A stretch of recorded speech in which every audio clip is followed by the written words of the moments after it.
हिजरत का सफ़र बहुत लंबा और थकान भरा था। नबी करीम सल्लल्लाहु अलैहि वसल्लम जब अबू बकर सिद्दीक़ रदियल्लाहु अन्हा के साथ मदीना की ज़मीन पर कदम रखते हैं तो पूरा मदीना खुशी से भर जाता है। लोगों की आंखों में चमक, दिलों में मोहब्बत और ज़बान पर एक ही आवाज़ थी, मरहबा या रसूल अल्लाह। आज के मदीना में जो सुकून महसूस होता है उसका पहला बीज उसी दिन बोया गया था। जब नबी सल्लल्लाहु अलैहि वसल्लम कुबा से मदीना की तरफ रवाना हुए तो सब लोग रास्ता तकते तकते थक जाते, लेकिन जिस पल उनका ऊंट कस्बा शहर के अंदर गिराया गया, उस लम्हे ने मदीना की किस्मत बदल दी। मदीना के लोग चाहते थे कि नबी उनके घर में रुके, मगर नबी ने फरमाया, मैं अपने ऊंट को छोड़ दूं, जहां अल्लाह का हुक्म होगा वहीं रुक जाएगा। फिर कस्बा धीरे धीरे चलता हुआ एक खाली ज़मीन पर रुक गया। ज़मीन एक यतीम लड़कों की थी जहां खजूर सुखाई जाती थी। वही वो मकाम था जहां से इस्लाम की पहली रोशनी पूरी दुनिया तक फैलने वाली थी। नबी पाक ने फरमाया, यही हमारी मस्जिद होगी। सहाबा का जज्बा देखने लायक था। किसी ने पत्थर उठाया, किसी ने मिट्टी, किसी ने लकड़ियाँ।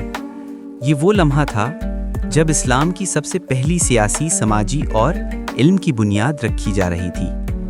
मस्जिद कोई इमारत नहीं थी, ये एक मरकज़े ज़िंदगी बनने जा रही थी। नबी पाक खुद पत्थर उठाते हुए ये कलिमात पढ़ते, या अल्लाह, असल ज़िंदगी तो आखिरत की ज़िंदगी है। और सहाबा उनके साथ मिलकर जवाब देते, या अल्लाह, हमें माफ़ फरमा और राह हक पर कायम रख। इस वक्त ज़मीन पर मिट्टी थी, लेकिन आसमान से रहमत बरस रही थी। खजूर के तनों से पहले सतून खड़े हुए, मिट्टी की दीवारें बनी और मस्जिद नबवी की पहली तश्कील शुरू हो गई।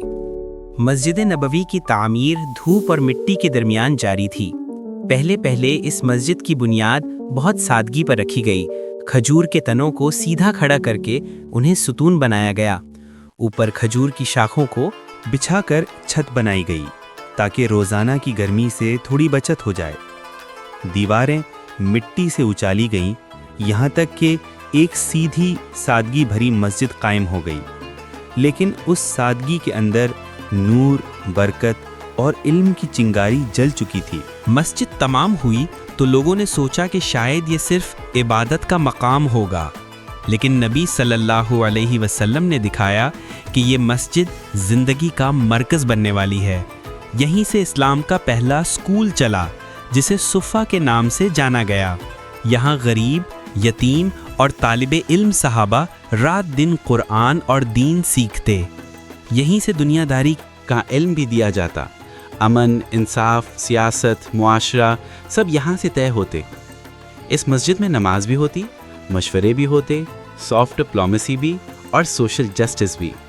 नबी सल्लल्लाहु अलैहि वसल्लम हर रोज़ लोगों के साथ बैठकर उनके मसले सुनते, फैसले करते और लोगों में भाईचारा मजबूत करते। इस्लाम का सबसे पहला कोर्ट भी इसी मस्जिद में था और सबसे पहला वेलफेयर सिस्टम भी यहीं इंट्रोड्यूस हुआ। रात को मस्जिद की छत से चांदनी अंदर गिरती और सहाबा को लगता कि रोशनी आसमान से सीधी उनके दिलों में दाखिल हो रही है। जब किसी कबीले का मुसाफिर मदीना आता तो पहली जगह जहां उसको इज्जत और मेहमान नवाजी मिलती वो मस्जिद नबवी ही होती। ये मस्जिद सिर्फ पत्थर और मिट्टी की इमारत नहीं थी, ये मुस्लिम आइडेंटिटी का पहला सेंटर बन चुकी थी। एक तरफ इल्म और जिक्र चलता, दूसरी तरफ मुआशरा सुधरता, तीसरी तरफ दुश्मनों के साथ अमन और सुलह की स्ट्रैटेजी बनती। पहली इस्लामिक गवर्नमेंट का कैपिटल यही मस्जिद थी। और सबसे खूबसूरत बात, जिस मस्जिद की छत खजूर की शाखों से बनी थी, उसका नूर दुनिया के हर कोने तक फैलना शुरू हो गया। मस्जिद नबवी जब मदीना का मरकज़ बनी तो वक्त के साथ मुसलमानों की तादाद बढ़ती गई। सहाबा, मुहाजिरीन, अंसार और दूर दूर के कबीले इस मस्जिद में इल्म और रोशनी हासिल करने आते। जब जगह तंग होने लगी तो पहली दफ़ा मस्जिद नबवी का वसा यानी एक्सपेंशन किया गया। नबी करीम पाक ने खुद हिस्सा लिया, पत्थर लगवाए और मस्जिद को खुला और वसीह कर दिया। हर तरफ जिक्र की आवाज़ें, कुरान की तिलावत और इल्म का समंदर बहने लगा। नबी पाक के प्यारे सहाबा के ज़माने में भी मस्जिद बढ़ती रही। उमर रज़ी अल्लाह ताला अन्हु ने दीवारें मजबूत करवाईं। उस्मान रज़ी अल्लाह ताला अन्हु ने इस मस्जिद में सुंदरता और बेहतरी का इजाफा किया। हर दौर में इस मस्जिद का एक ही मकसद था, مسلمانوں کے دلوں کو اللہ کے ساتھ جوڑنا۔ پھر وقت گزرتا گیا، صدیاں بدلتی رہیں اور مسجد نبوی کا نور، اس کا مقام اور اس کی شہرت پوری دنیا میں پھیلتی گئی۔ یہاں کا سب سے عظیم حصہ ہے ریاض الجنہ، جسے نبی پاک نے فرمایا، میرے گھر اور منبر کے درمیان کا حصہ جنت کی باغوں میں سے ایک باغ ہے۔ اس مقام پر ہر دعا مقبول ہوتی ہے، ہر سانس عبادت بن جاتی ہے اور ہر لمحہ روحانی سکون دیتا ہے۔ مسجد کے بالکل قریب نبی کریم صلی اللہ علیہ وسلم کا روضہ مبارک ہے، وہ مقام جہاں وہ آرام فرما رہے ہیں۔ ہر مسلمان کی تمنا ہوتی ہے کہ ایک بار اس در پر کھڑا ہو کر الصلاۃ والسلام علیک یا رسول اللہ عرض کرے۔ پھر آئے ماڈرن ڈور کے ایکسپینشنز، جنہوں نے مسجد نبوی کو دنیا کی سب سے خوبصورت، مہذب اور روشن مسجد بنا دیا۔ سفید مرمر کا فرش، ٹھنڈک بھرے گنبد، کھلنے بند ہونے والے بڑے جالی دار امبریلاز، اور وہ لمحہ جب صبح کی روشنی مسجد کی دیواروں پر پڑتی ہے تو لگتا ہے کہ آسمان نے زمین کو اپنے نور سے چوم لیا ہو۔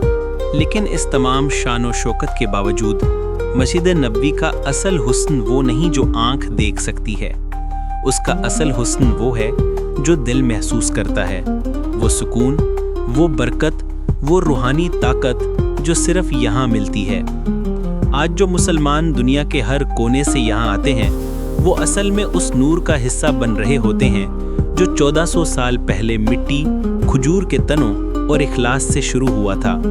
مسجد نبوی کا اتہاس ہم سب کو یہ سبق دیتا ہے، اگر عمارت سادی بھی ہو لیکن نیت پاک ہو تو اللہ اسے پوری دنیا کا روشن مرکز بنا دیتا ہے۔